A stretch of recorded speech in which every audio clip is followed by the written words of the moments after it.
I will issue a proclamation granting amnesty to rebel returnees, and I ask Congress to support me in this endeavor.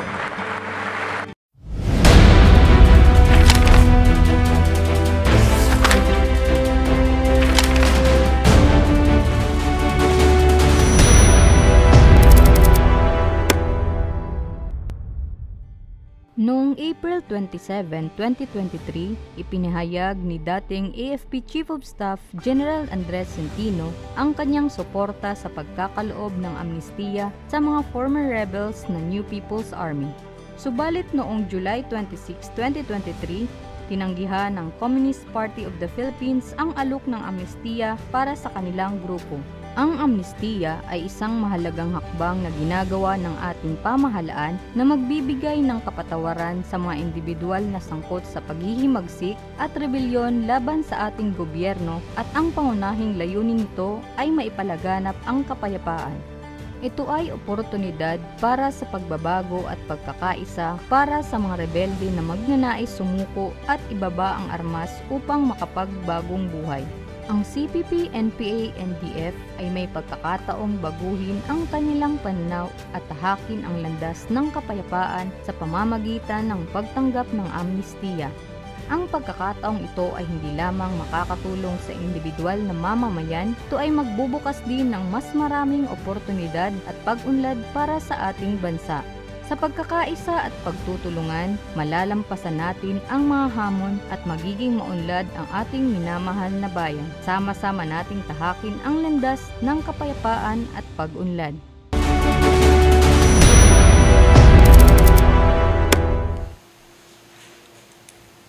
Alright. Good morning everyone. Magandang umaga po sa inyo lahat na nandito ngayon sa ating isa na namang special episode ng National Task Force to End Local Communist Armed Conflict Regular Press Briefing, tag Reloaded, Debunking Lies by Telling the Truth. Unang-una po, on behalf of the NTF-ELCAC, we would like to thank the CRS, the Civil Relations Service of the Armed Forces of the Philippines, for allowing us to be here today. And of course, good morning din po sa ating mga kababayang sumusubaybay po sa atin, live ngayon sa ating various platforms, especially sa FB. At maraming salamat sa mga kapatid po natin sa media na nakarating ngayon, bagamat alam naman po natin na medyo masama ang panahon. So this morning, if you'd recall, in his second SONA, President Ferdinand Bongbong Marcos Jr. announced that the government will be offering amnesty to rebels.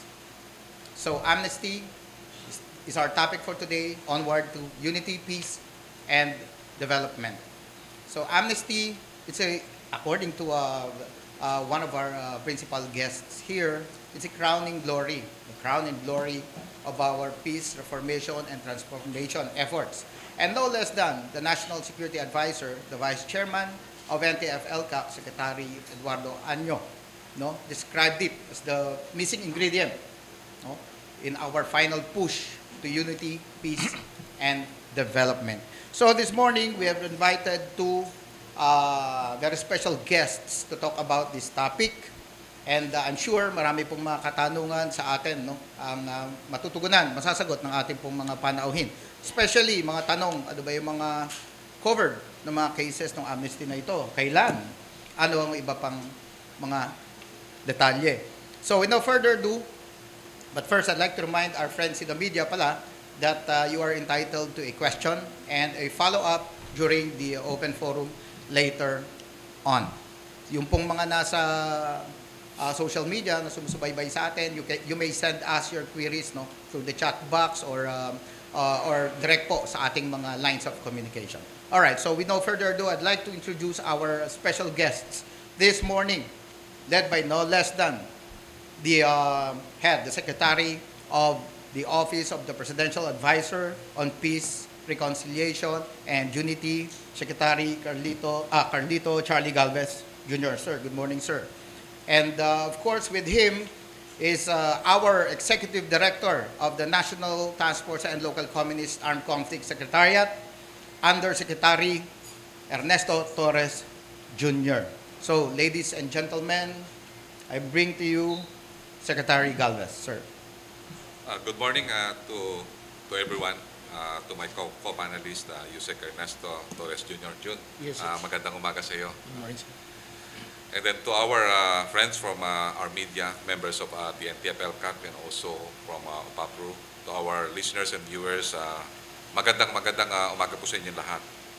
We are very happy to report to you that in just 1 year of office, the Marcos administration, under its 5-point peace agenda on reconciliation and unity, has been able to help accelerate transformation of our rebel returnees, their families and communities.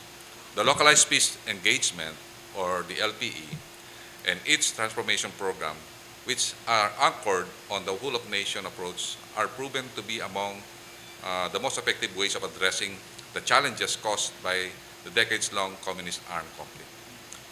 This is the reason why the Task Force LPE cluster has focused on conducting localized peace talks and partnering with provincial local government units to develop plans to implement their transformation program in their respective areas with our former rebels. We call it Friends Rescued. With the coming rollout of our amnesty program for rebel attorneys, it is our hope that they will be able to make a holistic transition to mainstream society and become agents of peace and development. We would like to assure you that the Marcos administration is determined to build upon and sustain the gains of the comprehensive peace process and fulfill all the commitments made by the national government under the signed peace agreements. Thank you very much, and good morning once again. And I would like to thank also the Armed Forces of the Philippines, the DND, the NTF-ELCAC, and all the agencies for the support for the call for amnesty. Nung sinabi po ng ating mahal na presidente tungkol sa amnesty during SONA, yun po ang pinakamalakas na hiyaw at saka palakpak na narinig po namin. Maraming salamat po. All right, thank you, sir. Later on, we'll be fielding questions. No? So if you have any, kindly ask to be recognized later, and by raising your hands or yun nga, sending us directly your messages. So at this point, I would like to hear naman the thoughts of our Executive Director of NTF-ELCAC, Undersecretary Jun Torres. Sir. Thank you, Joel, for having us here again this morning. Honorable Secretary Charlie Galveser, it's really an honor to be seated alongside our Honorable Secretary in this very important press conference. Mainit na balita pa about amnesty proclamation.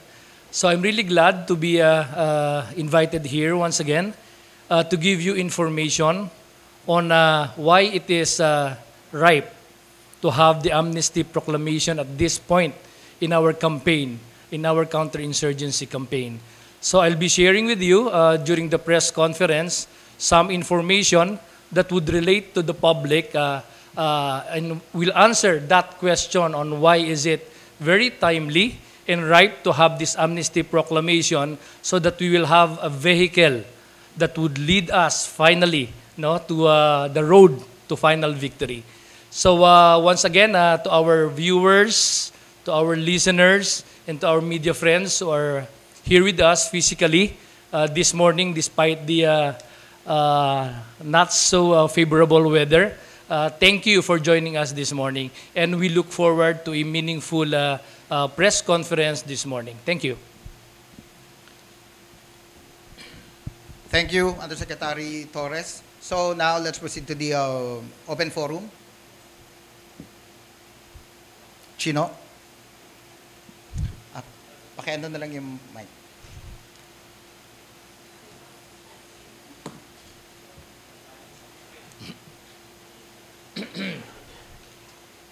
Morning, sirs. Hello. Morning. Morning, sirs. Glad to see some familiar faces. Sir, nabanggit nyo na, no? Amnesty. Mukhang yun ang isa sa mga primary agenda ngayon, no? After the SONA. How will it take place? May budget ba yan? And then, paano natin ina-address yung, parang problems in the past na kapag may amnesty, actually, yun yung panahon na nag-iipon ng lakas yung communist insurgency. I mean, it gives them free reign to move around, yung leaders to move around. So, paano po na-address yung mga ganong problema? Yung sa organization ng Amnesty, as we all know, that the National Amnesty Commission has been organized by virtue of Executive Order Number 25 last February 5, 2021. So sa ngayon po, na-organize na po yan at under po yan sa supervision ng Office of the Presidential Advisor on Peace, Reconciliation and Unity. But ang ating pong intention is maging independent, autonomous commission siya. For the meantime, well-organized na po siya at the national. In fact, nagkandak na po siya ng first meeting with the MILF at Darapanan. So, ang po natin is after ma-organize natin yung national commission niya, magkakaroon po tayo ng more or less mga regional, local amnesty boards. So, initially, ang po natin, mga 11 to 17 po na local amnesty board yan. At ang po natin, ang aayusin po ng National Amnesty Commission ay yung 4 po na proclamation na nire-recommend namin na ma-extend. Yung Proclamation 1090, which is basically intended for the MILF, Proclamation 1091, yung intended for the MNLF, yung 1092, yung intended for RPA, CPLA, at saka yung 1093 na withhold ng Senate is yun po para sa mga CPP and PA. Sa nakita po natin, sa pagpanayan po natin sa baba, ako galing ko lang po doon sa Agusan del Norte, sa Cabadbaran City, at nakapanayan po namin doon ang mga rebel returnees. Talagang inaasam po nila ang amnesty.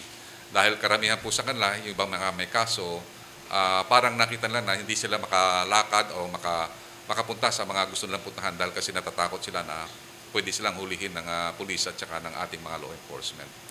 So ngayon, in-explain po namin ang magiging sitwasyon po niyan. Magkakaroon tayo ng proseso. Pagka once na-establish na po at na-proclaim na po itong 4 na proclamations, magagawa po ang NAC, na National Amnesty Commission, ng tinatawag na IRR. At yun po, halos tapos na halos yung IRR nila dahil kasi nung mga nagdaang panahon nang sila'y mabuo, nagkakaroon na po sila ng mga meeting. Ang kinakatakot ng iba na baka mamaya ito yung maging ng bunga ng paglakas ng CPP, iba po ang nakikita po namin.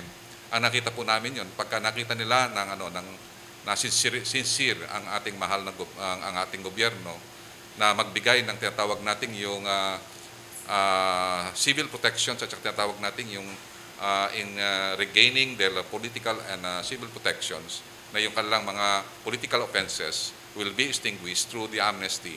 Nakikita natin, makakaroon ng tinatawag nating na marami dito magkakaroon ng massive surrender. And also, maraming magbabalik sa ating gobyerno.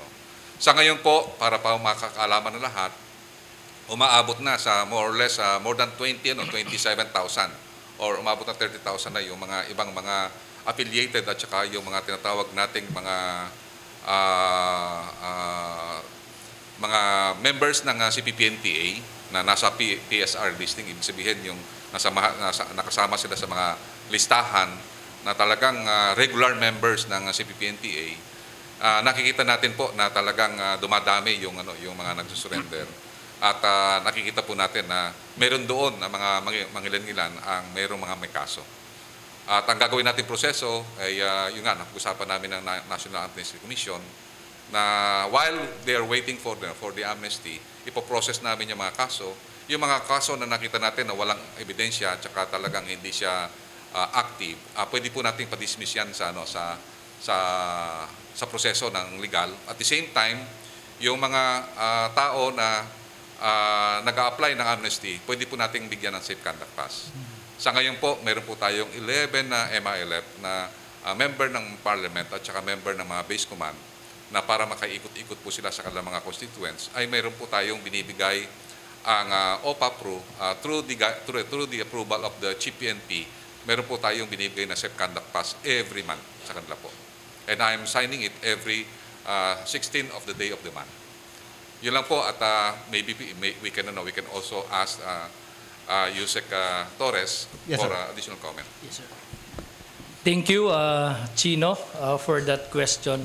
So ang katanungan ay paano tayo ma-assure na yung amnesty program ngayon ay hindi matitake advantage ng CPP, NPA, NDF just like in the past. So yan po yung katanungan ni Chino kanina.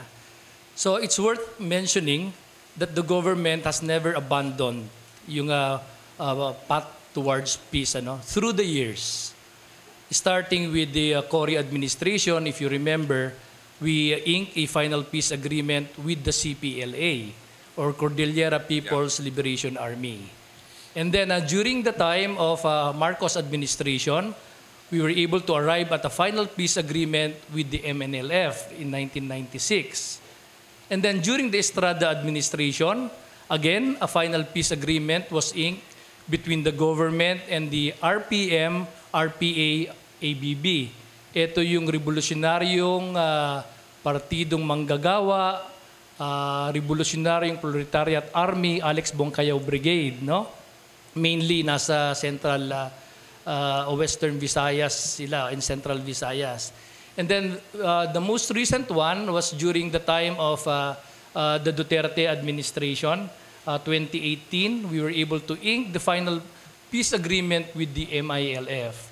So we could see here that both the CTG and the MILF and MNLF, meaning local terrorist group, communist terrorist group, the government always take that road towards peace. We never cease in finding ways to find the right formula in achieving peace with the different threat groups in our country. So right now, we are again embarking on an amnesty program which through the years goes along with the final peace agreement. Lagi pong may kalakip yan na amnesty program.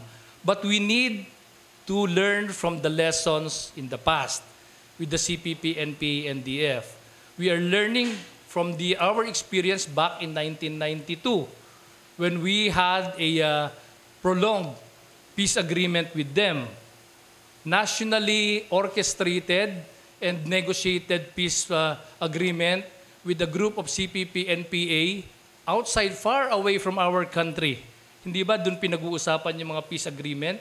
Represented by people, particularly Joma Sison, who already passed away recently.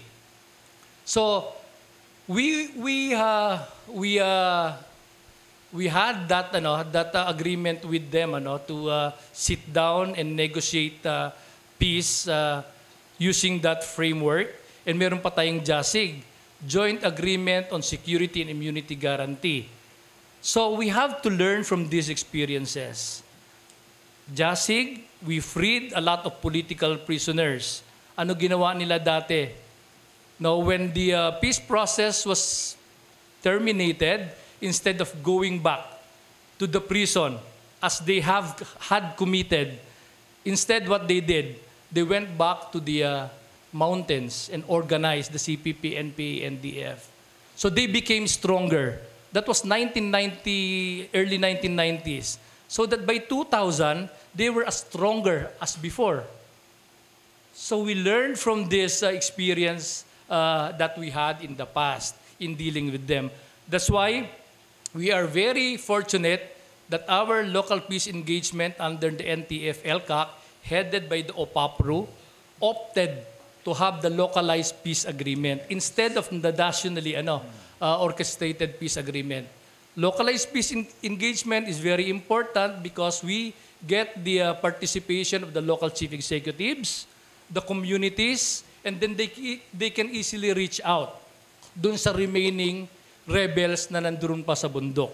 So we follow that track now, yung local peace engagement instead of the old national peace process.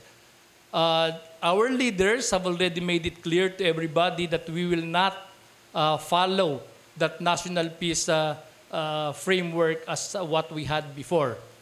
But we will have this amnesty proclamation. This we see is sabi nga ni General Ermita sa atin, this is our strategic weapon in finally ending this communist insurgency. For us at the NTF-ELCAC, this will be the vehicle that would take us to the path towards final victory. Yan po ang tingin natin sa Amnesty Proclamation. So with all the experiences that we had right now, we are fully confident that the framers of the Amnesty Program would factor in all of this and would come out with an amnesty program that is suited to the changing times, which is applicable to the current times. And secondly, Chino and the rest, we have a different environment now. Situational environment, operational environment, and even informational environment. So right now, on operations, alam naman po natin that the CPP, NPA, and DF are experiencing leadership challenges. Wala pong, kanino tayo makikipag-usap pag may national peace talk? Parang wala na po. Wala na si Joma. Wala na si Julius Hiron, na CPP chairman. He was, I think 2 years back, I was then the CRS commander when Julius Hiron was neutralized in Baguio City. And top cadres from north to south, starting from the north, former secretary of the Cagayan Valley Regional Party Committee, Evangeline Rapanot, was arrested. Then going down, the secretary of the Central Luzon Regional Party Committee, Evelyn Munoz, together with 2 top cadres, were also neutralized. That's in Central Luzon. Then further down, yung Regional Operations Committee Chair ng EVRPC, Eastern Visayas Regional Committee, I think it was Monsanto, was also neutralized. Ka-Oris, Ka-Madlos, and even the Secretary of the Southern Mindanao Regional Party Committee, Ka-Ilian, was also neutralized. And very recently, the dreaded Secretary of the North Central Mindanao Regional Party Committee, Kamuling, was also neutralized by our troops. And further down, and these are regional and central committee members. We have conviction of Tirso Alcantara of the MMRPC, conviction of Concha Araneta of the Panay Regional Committee, conviction of representative of the regional rural missionaries of the Philippines, and a host of other cadres. So they have a leadership vacuum right now. Nobody is orchestrating their movement. So localized peace engagement is very, very effective. Then we have good programs of the government, na trabaho po ng NTF-ELCAC to harmonize and synchronize all the programs of the government and its stakeholders to see to it that all the basic services are being offered and given to the geographically isolated and disadvantaged areas in our country. So these programs and all of the government machinery are working together to see to it that we do not lose track in our campaign towards unity, peace, and development. So this is the final, this is how we see it. When we offer this amnesty program to the CPP, NPA, NDF in particular, a lot of them will embrace this. And hopefully, as reported by the Armed Forces of the Philippines, they have identified 479 from the remaining 1,865 members of the CPP, NPA. Na-identify po nila yung mga target, na karamihan po doon ay mga high-ranking officials of the CPP, NPA. So this is what we are seeing now. If we are to offer the amnesty proclamation to these 479 ranking or officials of the CPP, NPA, they will take with them probably at least 10 more. So just do the math, There are just about 1,865 remaining listed members of the CPP, NPA. So if that's going to happen, just imagine, without them, without leadership, without funding from again, we are getting credible reports that they cannot generate resources anymore. And we have serious efforts to prevent recruitment of the youth sector, efforts to prevent the exploitation of the labor sector. We are also thanks to the DFA leading the international engagement cluster, they are very much into implementing programs to counter the CTG international networking. So with all of this happening, that papasok pa po ang ating amnesty proclamation, we are really very confident that sooner rather than later, we would be ending the scourge of insurgency in our country. But mind you, ladies and gentlemen, lasting peace is the price of eternal vigilance. We cannot slacken in our efforts. Kahit na po ma-dismantle na natin yung only 2 remaining guerrilla fronts. By the way, isa pa pong factors that we have to consider. When we started our campaign under the NTF-ELCAC, there were 89 guerrilla fronts that has to be dismantled. In just 4 years, I'm saying just because in the past, before the NTF-ELCAC, there are years na 0 guerrilla front po ang ating nadidismantle. Swerte na kung meron tayong 2 guerrilla fronts. When the security sector was only the ones addressing the problem. But with the whole of the nation participation, whole of government approach, the miracle happened. On the average, 17 to 18 guerrilla fronts in a year. So 68 guerrilla fronts, it seemed to be impossible for us, nila Secretary, who's been in this campaign for almost 4 decades. So we are really very happy that these things are happening. And just to emphasize the point how hard it is to dismantle a single guerrilla front, if we are to dismantle 1 guerrilla front, we need to clear 50 to 100 barangays. And clearing a particular barangay really is a very, very difficult task. So that's why I made mention we did the almost impossible because of this whole of government approach and whole of nation participation.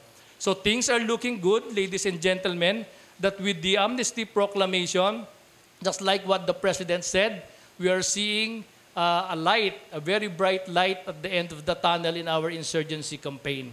But once again, we have to sustain our effort, our programs to assure that unity and security is attained and that our road to peace would be inclusive and our development will be sustainable.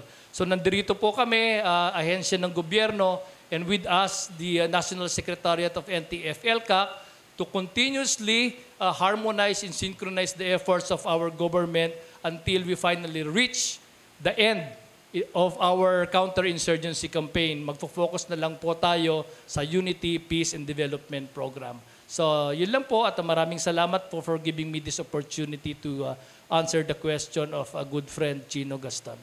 Thank you. All right. Thank you, Undersecretary Torres. So we have a text question from Jing Villamente of the Daily Tribune. Dalawa po ito. First is yung reaction nyo daw po because the CPP announced that they reject the amnesty offer. And the second question is about timeline. How soon can the amnesty proclamation be made? So for the first question po, reaction doon sa CPP rejection of the offer, maybe we can ask Secretary Galvez to react on that. Yan ang talagang medyo natural reaction ng CPP-MP considering that based doon sa ating mga historical records nung nagkaroon ng tinatawag na amnesty proclamation si Elpidio Quirino and he was able to shake the hands of Luis Taruc last June 21, 1948. Talaga nakita natin parang bumagsak yung communist insurgency during those times. And also during President Magsaysay declared general amnesty to the communist insurgent, talagang nakita natin na wala. To tell you frankly, I am a recipient of an amnesty.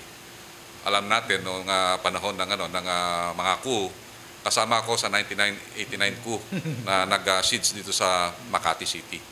So kaya alam natin, kaya sa Marawi Siege alam namin yung how to counter yung attack sa Liberation of Marawi kasi naging isa po ako doon sa mga Ridge Tower at saka sa Tuscany building na nag-occupy during those times. And nakita natin nung nagbigay ng amnesty ating former President Fidel B. Ramos, talagang parang nalusaw yung mga hinanakit at saka hinaing ng mga RAM SFU members at karamihan nga sa amin ay bumalik sa sa pagkasundalo because of the provisions of the amnesty na yung parang na-extinguish yung mga kasalanan namin. So yun ang isa sa nakita natin na magandang magiging resulta ng amnesty na natatakot sila na baka mawalan sila ng mga puwersa. Yung lahat ng mga puwersa na nahandon sa mga kabundukan pa ngayon at makita nila na maganda na ang kinabukasan ng kanilang mga kasamahan na nabibigyan na ng socio-economic programs, and also yung iba pwede na rin kumandidato, nakikita natin na medyo magiging negative ang sa kanila at parang mabubuwag na tuluyan ang CPP-NPA. So yun ang initial na nila dahil kasi gusto nga nila magkaroon muna ng tinatawag na final settlement bago magkaroon ng amnesty. And yung isang tanong mo, timeline, sir. Yung timeline natin, nakikita natin na sa ngayon, I would like to thank yung presidential management staff. They are initiating some actions right now with the directive of the president na pinafinalize na lang natin yung mga language at saka kinukuha natin yung tinatawag natin yung mga binebet ng Office of the President ngayon, yung mga comments ng different agencies, especially yung security, justice and peace sector para mabuo po yung final language ng natin. At saka binubuo pa rin kung ilang po ang magiging duration kasi we are recommending na habaan po ang durations ng amnesty application kasi aayusin pa po kasi yung ating mga local amnesty boards.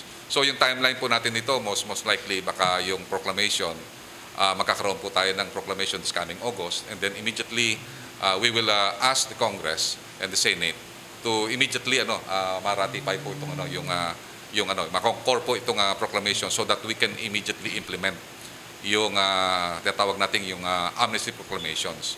After the concurrence of the Senate and the Congress, ipapublish na po natin yung IRR. And then after that, the local amnesty boards will be fully organized and we can now receive yung applications.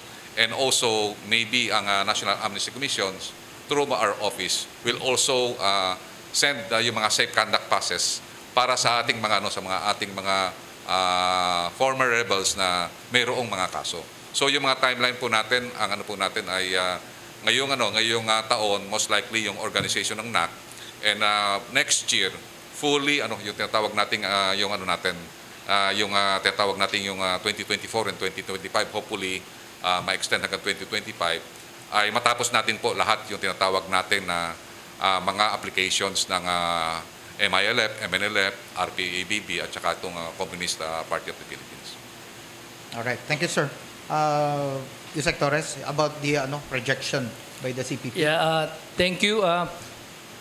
Let us remember that the CPP's reaction rejecting the initiative for an amnesty proclamation or amnesty program came from Marco Balbuena, alleged spokesperson of the CPP-NPA. I just don't know why is it gaining attention. A statement allegedly from the CPP-NPA from a faceless individual, Marco Balbuena. Do you know who he is? I don't know who he is. But it is just perplexing that it is gaining a lot of attention. So to me, to us in the government, I guess if the statement is coming from a faceless individual carrying the name of the CPP-NPA, we can downplay that as a mere propaganda coming from a handful of desperate operators of the CPP-NPA. That is how I look at it, the condemnation of the amnesty program. Because if you will go around, even the ordinary people, they are for it. Because everybody, all Filipinos, except for a handful of CPP-NPA operators, would like this insurgency end. It's been a long time already. So, let him come out. Siguro, this is my call on Marco Balbuena for us to sit down and debate on the merits of the amnesty proclamation. Come out in the open, show your face, and do not remain to be a faceless spokesperson of the CPP-NPA. For all you know, there may be some good points that you would like to raise. But we are not seeing that because you are not exposing yourself to the public. So it's my call also to the general public to be more discriminating in understanding this pronouncement allegedly coming from the CPP-NPA. So to us in the government, this is a golden opportunity for us to finally end the scourge of communism, of insurgency in our country. No? Tapusin na po sana natin to by supporting the call of our President for an amnesty proclamation. Hindi na po marami yung bilang po nila.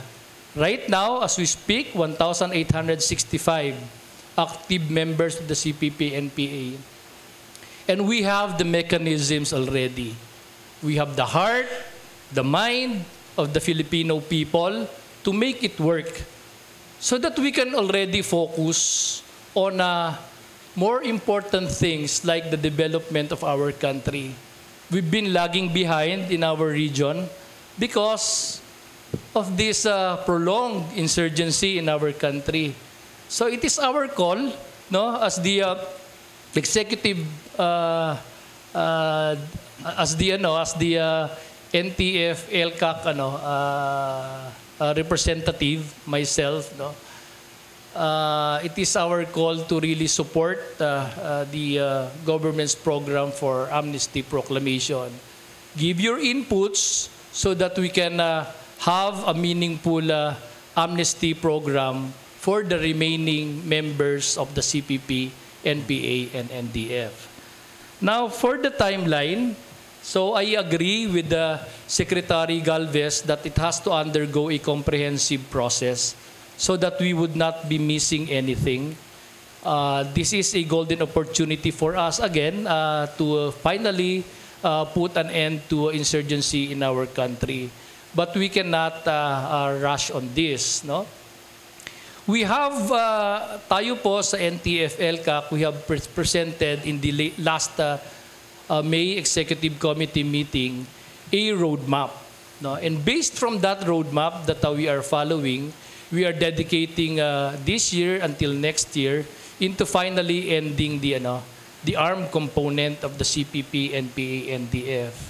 So that by 2025 ay makaka-shift na po tayo sa mga peace and developmental efforts natin to finally seal yung fate ng ating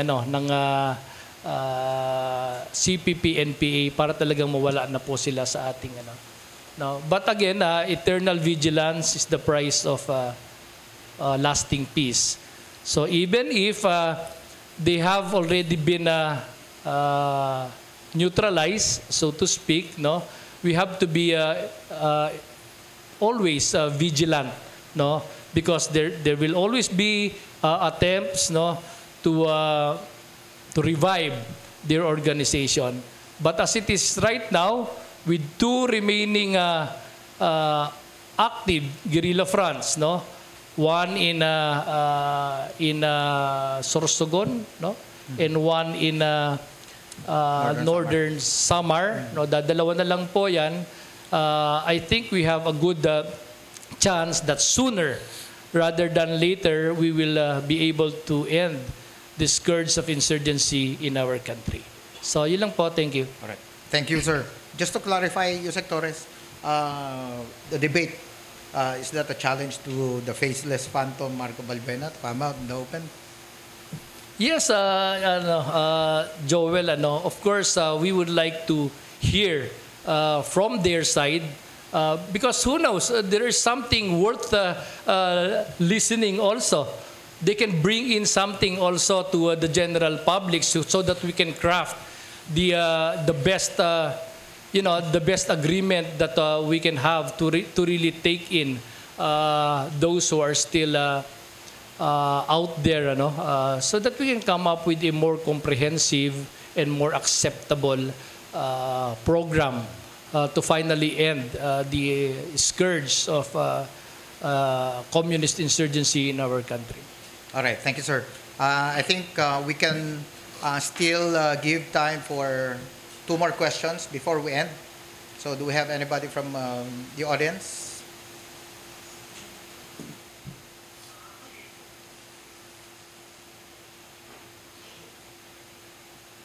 All right, okay, sige.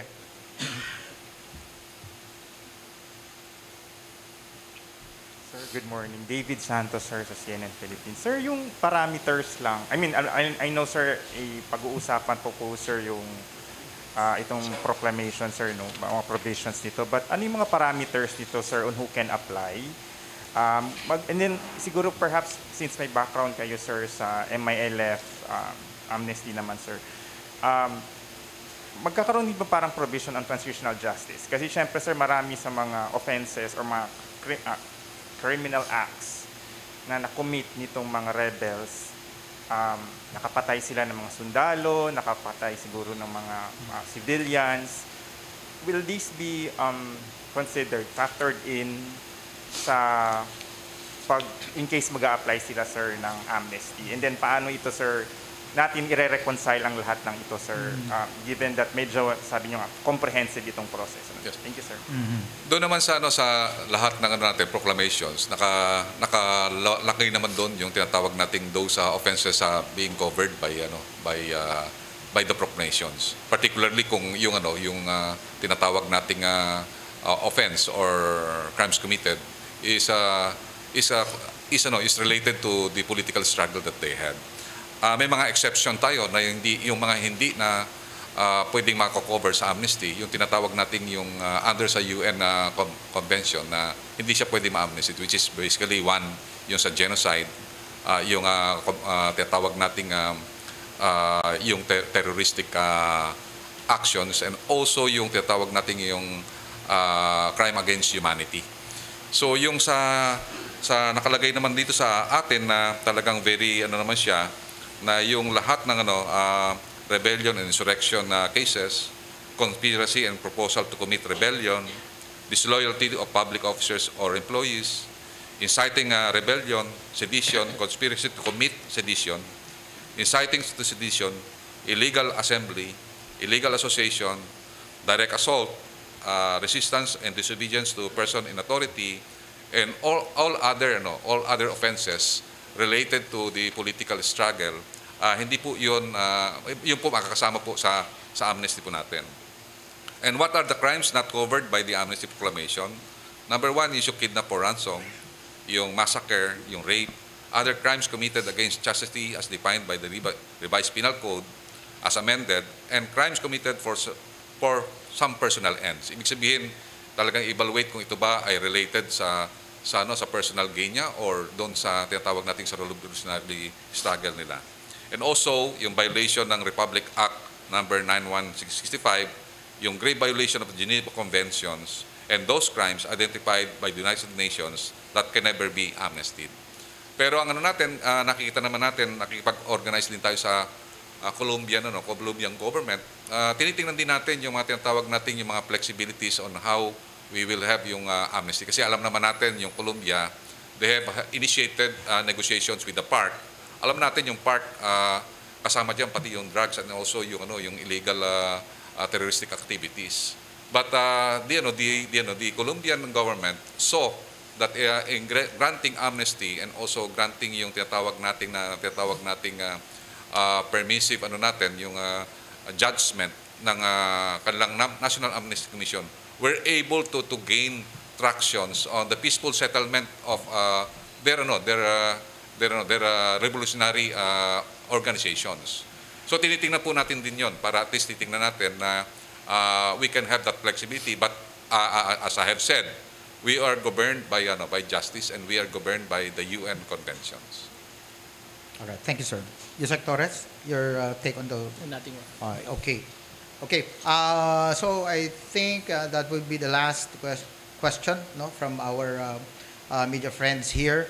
So at this point, I think we have reached the conclusion of our presser for this week, this Tuesday morning. But before we end, we would like to get, of course, the parting messages from our guests. Unahin na po muna natin si Secretary Charlie Galvez, sir, for your message to the people.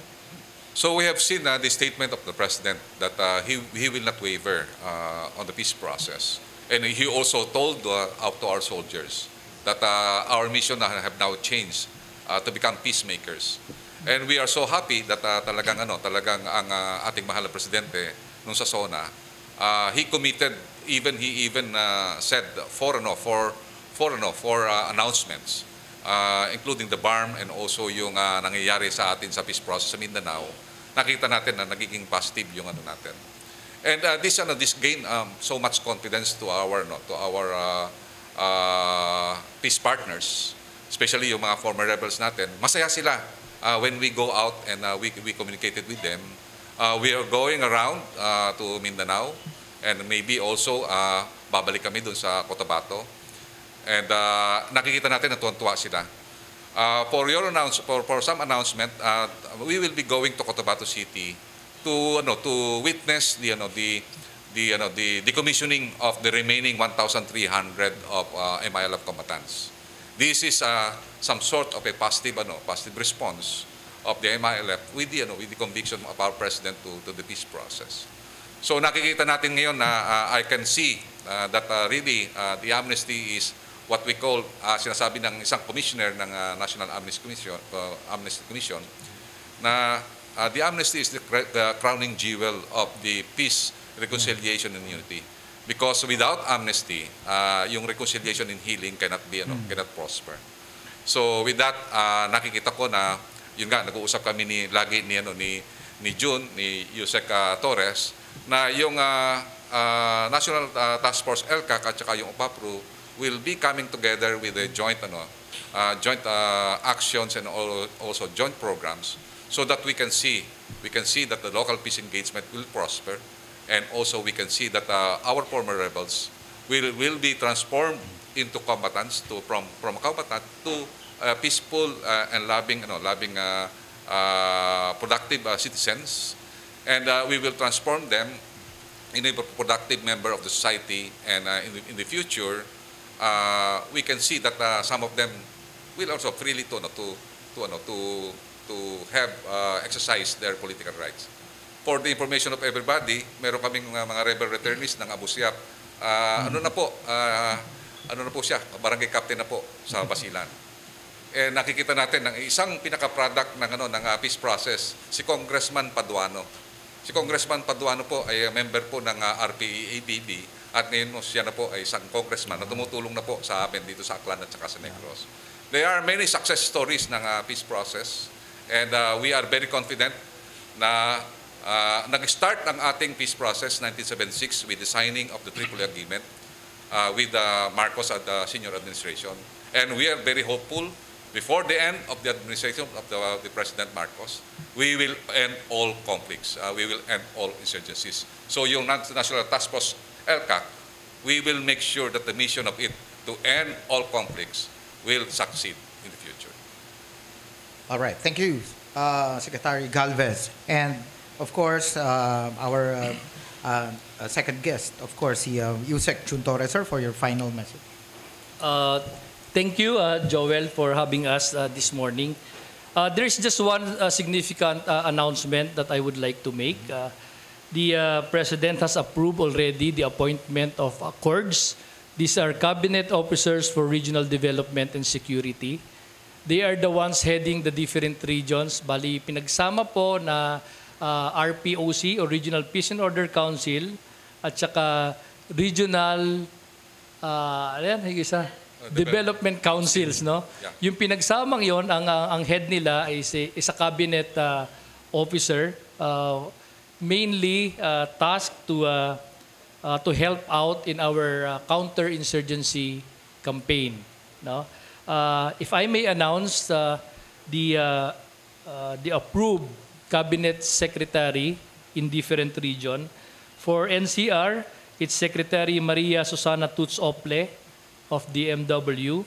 For CAR, Secretary Jaime Bautista of the Department of Transportation, DOTR. And then for Region 1, it's Secretary Conrado Estrella III of DAR. For Region 2, Secretary Alfredo Pascual of DTI. Region 3, Secretary Rex Gatchalian of DSWD.